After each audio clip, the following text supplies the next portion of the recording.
آپ واقف ہیں اس وقت پاکستان میں جو سیاسی اور معاشی صورتحال ہے، اوورسیز پاکستانی جو اپنے ملک کا درد رکھتے ہیں، اپنی محنت کا کمایا ہوا مال وہاں پر بیچتے ہیں، وہاں کے سیاسی عمل میں بھی شریک ہوتے ہیں، لیکن پچھلے کچھ عرصے میں جو کچھ پاکستان میں ہوا ہے اس سے بہت دل گرفتہ ہیں۔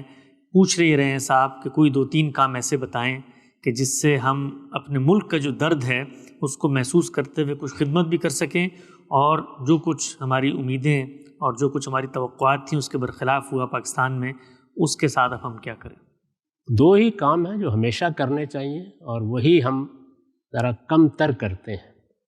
ایک یہ کہ ہمیں یہ دیکھنا چاہیے کہ ہم اپنی قوم اور اپنے ملک کی عوامی سطح پر کیا خدمت کر سکتے ہیں۔ کیا ہم وہاں کے غریبوں کے لیے کچھ کر سکتے ہیں؟ کیا وہاں کے بیماروں کے لیے کچھ کر سکتے ہیں؟ کیا وہاں کے لوگوں کی تعلیم کے لیے کچھ کر سکتے ہیں؟ اس طرح کی چیزوں کو سیاست سے بالا تر ہو کے کرنا چاہیے۔ اور اگر اللہ تعالیٰ نے ہمیں کوئی وسائل دیے ہیں، ہمیں کوئی قوت دی ہے، تو اس کے راستے نکالنے چاہیے۔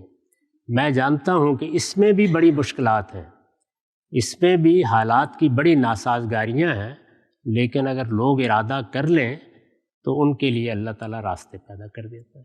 ایک تو ہر شخص کو یہ دیکھنا چاہیے کہ کیا میں لوگوں کی غربت میں، لوگوں کی صحت کے معاملات میں اور ان کی تعلیم میں کچھ کنٹریبیوٹ کر سکتا ہوں؟ کیا میں خود کچھ کر سکتا ہوں؟ کیا میں کرنے والوں کی مدد کر سکتا ہوں؟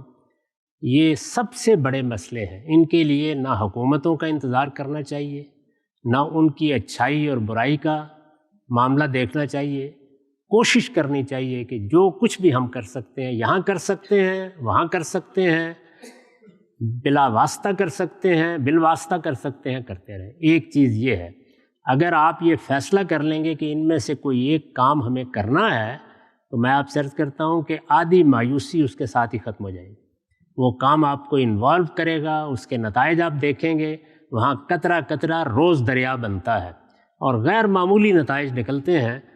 میرے پاس اس کا وقت نہیں، ورنہ میں آپ کو بتاتا کہ جن لوگوں نے یہ فیصلہ کیا ہے انہوں نے کتنے غیر معمولی نتائج پیدا کر دیے۔ اس میں نہیں دیکھنا چاہیے کہ قومی سطح پر کیا ہوا، نہیں، اگر آپ نے ایک چھوٹی سی بستی میں بھی، ایک محلے میں بھی یہ شمع جلا دی ہے تو آپ نے بہت بڑا کام کر، اپنے حصے کی شمع جلانے کی کوشش کرنی چاہیے۔ دوسری چیز یہ ہے کہ سیاسی معاملات میں اپنے آپ کو ایجوکیٹ کرنا چاہیے۔ سیاست کیا ہوتی ہے؟ دنیا میں سیاست کس طرح پیدا ہوئی ہے؟ ہمارا ملک سیاست کے اس عالمی منظرنامے میں کہاں کھڑا ہوا ہے؟ اس میں سیاسی جد و جہد کرنے کے کیا طریقے ہیں؟